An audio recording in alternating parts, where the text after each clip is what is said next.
Bagaimana hukumnya jika perusahaan tidak mau memberikan uang kompensasi saat kontrak kerja karyawan habis atau diperpanjang?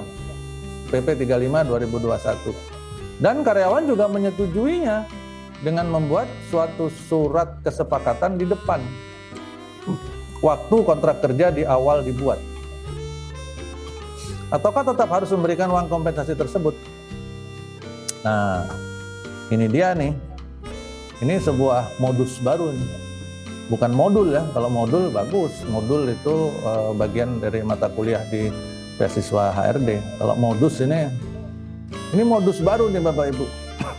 Perlu kita spiralkan ini, viralkan ya.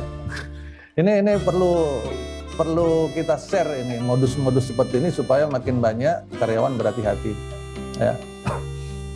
Dan perusahaan atau para oknum-oknum di luar sana itu juga berhati-hati dan tidak menjalankan ini. Ini modus yang jelas saya menyebutnya sebagai mengakali karyawan yang tidak cukup paham tentang perundang-undangan, diakal-akalin. Bikin aja dulu kesepakatan di awal bahwa kalau habis kontrak perusahaan nggak ngasih uang kompensasi ya.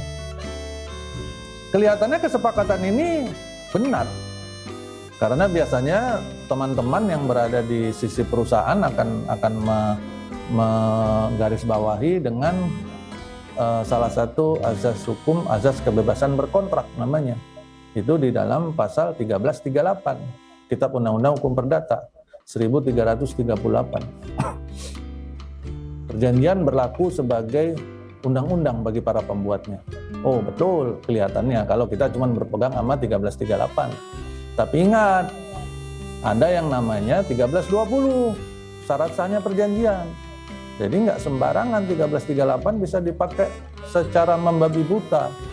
Ada batasannya di 1320, syarat sahnya perjanjian, di mana syarat sah yang keempat adalah sebab yang halal. Yang pertama adanya para pihak, kemudian kecakapan hukum, kemudian adanya objek, kemudian sebab yang halal. Nah, sebab yang halal ini yang artinya perlu dibandingkan dengan peraturan perundangan. Lah kalau sekarang di undang-undangnya bilang bahwa dia perusahaan itu wajib membayar, kemudian si perusahaan bikin perjanjian sama karyawan bahwa karyawan tidak akan dibayar dan karyawan setuju. Nah, ini kan berarti di bawah dari peraturan perundangan dan ini bertentangan. Maka ini menjadi batal demi hukum. Ya. Nah, sehingga perusahaan seharusnya tetap wajib membayar ya. Dan ditambah lagi fakta bahwa kesepakatan ini dibuatnya di awal waktu perjanjian kerja tanda tangan.